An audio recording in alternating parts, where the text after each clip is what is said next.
Hi, this is Stephanie Miller from The Stephanie Miller Show. Please enjoy this exclusive clip from my show on Political Voices Network. Follow up to your remarks about President Trump's rally last night. Some people who watched that made comparisons between a rally that happened at Madison Square Garden in 1939 with neo-Nazis or Nazis back then. Do you see those comparisons? And can you also expand on what he said and what you said yesterday about Puerto Rico? Donald Trump this is not new about him, by the way. What he did last night is not a discovery. It is just more of the same and maybe more vivid than usual. Donald Trump spends full time trying to have Americans point their finger at each other. Fans the fuel of hate and division. And that's why people are exhausted with him. This is your little calming pill on Threads. You said, fun fact, to help your panic attack, from October 1st, 2012 until the election, Gallup never had Barack Obama polling ahead of Mitt Romney with likely voters. Most of the time, Romney was leading. Obama ended up winning by nearly 4%. I'm not even sure everyone says cautiously optimistic. I am gastrointestinally distressedly optimistic. Yeah. I'll get them up.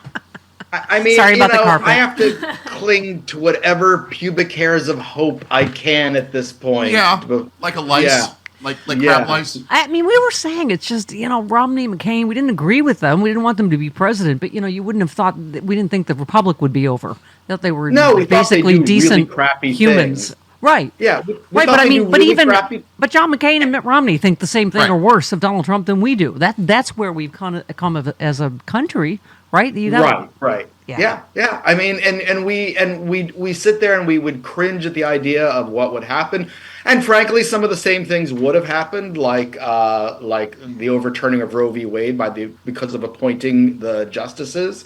But we wouldn't be sitting here on the precipice of what feels like mass violence against opponents if they win or if they don't win.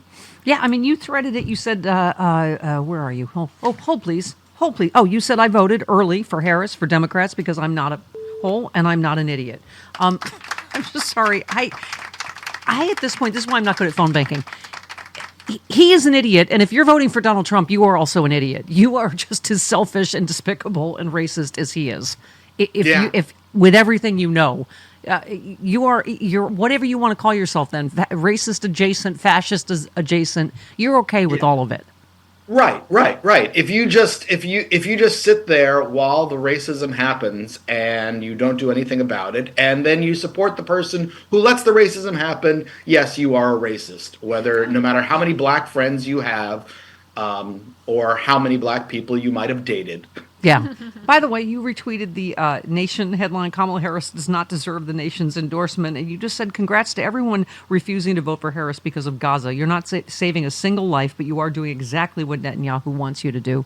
And I would argue further, you are voting for the extermination of the Palestinian people. Donald Trump means it when he says Netanyahu should finish the job. Yeah, and two other things there. One is that that was written by the Nation's interns. The Nation did endorse Harris. Okay. But that was something they let the interns write because I don't know the youth vote. The other thing is that Trump has also said that he would have no problem bombing civilian targets in Iran if the U.S. went to war with Iran. They would have no problem bombing cities or anything. Yeah, the peace president. So he's even saying that would be the United States' strategy is what Netanyahu is doing in Gaza and Lebanon. So here's another, just a little, calm down pill. Our friend Joe Walsh said, I'm not going to keep beating this drum. For months, I've been in battleground states almost nonstop encouraging Republicans and independents to vote for Kamala Harris. At every stop in every battleground state, I hear from Republicans who tell me they are voting for her, but they're keeping quiet about it. I hear this everywhere I go. I just believe there's a quiet groundswell of support for Kamala Harris among Republicans that the polls aren't picking up. I believe that as well. I think that I understand and I want us to be nervous, but it's a fine line, isn't it? That all the indicators are. But okay, I actually dug down into some numbers. I mean, not in a really wonky way, but right. For my Patreon readers. Yes. And thank you. And I was looking at Michigan because I am aggravated with the with some of the things with the Harris campaign. I'm like Chris with when it comes to the Republicans. When you bring up Liz Cheney, my sort of gut reaction is F her. Yeah, your sphincter snaps shut. I understand. Yeah, and also that I wish she'd have had a Palestinian speaker at the DNC, or would have said something that moves even further away from the Biden administration's stance. However, the number of voters, of Arab American voters, and this is what I was confining it to, in Michigan, that she would lose, that she might potentially lose. If we put it at 100,000, which was the number that voted uncommitted at the Democratic primary in Michigan, but then there's like 2.9 million registered Republican voters, and if she peels off 10 to 15% of that, it's sort of more than makes. And if that's the strategy and it works, well, then... No, listen, I by the way, enjoy your moral outrage, you Jill Stein voters, as you enjoy Palestinian genocide and also women bleeding out willy-nilly in parking lots, because he will do a national abortion ban. But okay, so let's... But I mean, I want to reemphasize one point, though, which is your vote against Harris will not save a single Palestinian life. It just won't. It will kill more. Yeah. It will more than likely kill more because as you said, Trump has indicated to Netanyahu he can just do whatever he wants and then give the land to Jared Kushner to make reports. Of course, Ruud, you are I don't know if you're aware of this, but you are a tenured professor, as scruffy as you are, and. How did that happen? But you wrote a great piece, as you do. We need to be done with Donald Trump. I mean, this is a moment in history that, you're going to be teaching about, everyone's going to be teaching about, that it really is unprecedented, isn't it? And I think part of the point of your piece is just, even if he hadn't committed all the crimes and he wasn't as awful and despicable as he is, his presidency was an unmitigated disaster. There's a reason why every historian ranks him not just not so good, Ruud, last. Every study they have done of professors, historians, whatever, last. He goes in dead last. And you just write, one of the most stunning things about the last near decade now is how much the country has been contorted by one man. We're in this beyond moment, teetering on the brink of totally and irrevocably because of Donald Trump. Yes, it's also everyone who voted for him, everyone who elevated, everyone who kowtowed to him, everyone who wipes his ass so he keeps going. But in the end, it comes down to one damn man. It's a perfect example of what happens when your nice little democracy relies too much on basic human decency, and when the decent ignore or elide the acts of the indecent. And you talk about that just the seeds of his ascendancy were planted over 40 years ago with the rise of the moral majority, Reagan's openness to a portion of the craziest mother on the right, allowing the evangelicals, John Birch Society leftovers a place at the table. It continued with a ridiculous Pat Buchanan's nativist campaign. I always say that was the moment, his speech, when I became a liberal. Yeah. But you said, by the way, it's a straight line from the 2000 election. Thank you. I say that all the time, to the enforced patriotism of the post 9/11 era, to the imperial presidency of Dick Cheney, to the Tea Party, to Trump, with lots of other events and ideas in between. I mean, Charlie Pierce writes about this a lot too, Ruud, that this, he's just seemed to more fully allowed them to become who they've always been, this awful Republican Party.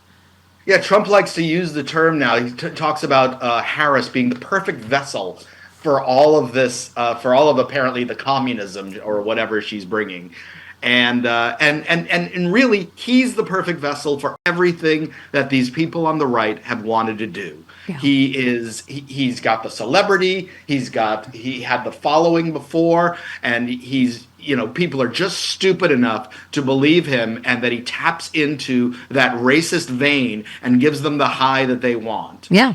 And by the way, you said it really is like mass hypnosis. That does feel like what we're watching. It's even beyond a cult. I mean, and you just said the 2020 election was a damn miracle because it took place in the middle of a pandemic and should have been one of the great moments of a communal triumph in our history. No, we couldn't have that because Trump, who was expected to lose, lost. And now just 28% of Republicans are confident that the votes in 2024 will be accurately counted based on nothing. Yeah. Right? Yeah. I mean, it's yeah. Anyway, go ahead. Sorry. It's one man who has decided to not only undermine our elections. I mean, there was this great episode of the NPR show Reveal that talked to election officials in different swing states and how across the country they can't fill the election worker positions because of fear and because of everything that they do to election workers. Oh, by the way, did you see what state was that? Where a guy wears a MAGA hat into the vote? Everybody knows you can't do that. You can't electioneer. You can't wear. Trust me, I'd like to wear my political T-shirt. Everyone knows you can't do that. So election worker asked him to take it off, and he ends up punching him. Then there's a woman that was wearing a Trump MAGA T-shirt. She took it off. Took it off, voted in her bra, and told him to suck her. And J.D. Vance called her a patriot. Well, that's a patriotic beep right there. Yeah. Did she say male C word? Or yeah, she did? She did. Oh, she's lovely. That's classy. Classy great. with a K. Great. Okay. Just God bless America, right? Yeah. You summed it up perfectly. You said, if you feel like I do, like we're existing in a panic attack, wrapped in a fever dream, covered in a secret sauce of anxiety, then understand this. The only way this ends is to be done with Donald Trump. We need it to stop. So he needs to lose, and then we need to go through whatever avalanche of bull Trump is going to subject us to as he flails about in his last gasps of electoral relevance, aided by Elon Musk's billions, supported by MAGA drones who would lay down their lives for the right to continue to be racist and dunk on the libs and beat up trans kids and tear apart migrant families. We need to go through it and come out on the other side and see what's left and build it back to some kind of normal again. Kamala Harris talked about this yesterday, just exhaustion. I think there was a huge exhaustion factor. Yeah. Even people that used to support him, they're exhausted. And what was that thing last week? He's like, "You took Kamala Harris, you're a piece of vice president, get out of here, you're fired." I'm like, how many years ago did he jump the apprentice shark? Right. I'm like, oh my God, what an old moldy, like, you're fired. Like, is people still going, oh, I mean, even the apprentice got canceled how many years ago because the ratings, whatever, and he's still just... Oh. Yeah, well, season 2 pretty much is where it jumped the shark, but it was... Yeah, you fired, Kamala. I'm like, oh, wow. Is that still funny to somebody? Or, oh, my God. We've just never seen... We've seen politicians attack the left. We've seen them attack... we've seen them attack the hippies. We've seen them attack, anti-war people. We've seen that, but we've never seen anybody who's basing their candidacy on dividing the country and on. We've seen the demonization of immigrants. We've seen all of that, but we've never seen it just as such an open display of hate and racism. Yeah, and it's like we're watching all of these, 45% of the country that's been on a 9-year coke bender, and we're hoping that at some point they realize, oh my God, we're exhausted. Yeah, I wonder how many other moldy old references he's going to try if he's done with "you're fired." Up your nose with a rubber hose, Kamala. Where's the beef? Where's the beef? Kiss my grits, Kamala. What's gonna sit on it and spin, Kamala. Sit on it, exactly. Sit on it. Yeah. Oh God. Say goodnight, Gracie. Yeah, if we're gonna go back that far, sure. You said, I don't think all of this, gestures at everything, continues as it was once we're done with Trump. There is no one who scratches the celebrity itch and gets the stupidest people to vote. All those wannabe successors are worthless. Even the famous MAGA suck-ups don't have Trump's P.T. Barnum-like ability to corral the rubes and get them to give their money and their freedom to protect him, unless Trump himself anoints a successor. And you said we can be done, really. This can be over. Think about how that will feel, how we wouldn't have to hear his slurring, sloppy voice or read his idiot brain droppings and pretend they matter. Think of the feeling of liberation, the sense that maybe there is a future where we make things better. We need this. It is one guy, for sake. We should be able to step over his ass and move ahead. Oh, thank you for this piece, Rude. It's true. Like, they wouldn't be trying to suppress your vote if it didn't matter. Right. We have the power to stop this. This is our moment in history. I've never seen such an effort to stop people from voting since the 1968, once the Voting Rights Act was passed. Yeah. And but they are trying to take it back to that. What did Trump say at his stupid speech? He was talking about, the Alien Whatever Act, and said, back in the 1790s, we had law and order then. Yeah, you think? Oh, my God. By the way, Elie Mystal, who is not happy-clappy, decidedly. Right. Said, one thing that's giving me hope today is that rich white men seem very confident that Trump is going to win. And when these guys are at the apex of their self-regard, it's usually because they've momentarily forgotten women exist and also have power. I mean, that's going to be one of the other huge stories of this election is the gender gap. Yeah, I think the early voting is 55% women, 44% men, or 55 point something, 44 point something, right. And pollsters are saying they've never seen this wide a gender gap. But this kind of turnout, and I think there's a silent vote there too. Women that are telling their MAGA husbands and boyfriends, "Oh yeah, of course I'm voting for Trump," right? I'm in a bluer than blue area, and I waited in line 45 minutes to vote. Wow. On Saturday. Yeah. So I mean, it was, and then when I left, the line was even longer. Yep. So I heard from people in Brooklyn that it was like that. I've heard elsewhere in very blue areas. That people just want to be heard. Yep. LFG, right, Chris?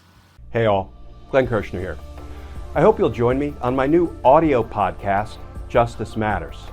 I'll be using my 30 years as a federal prosecutor and Army JAG to unpack, break down, and explain the legal issues of the day, particularly where the legal intersects with the political.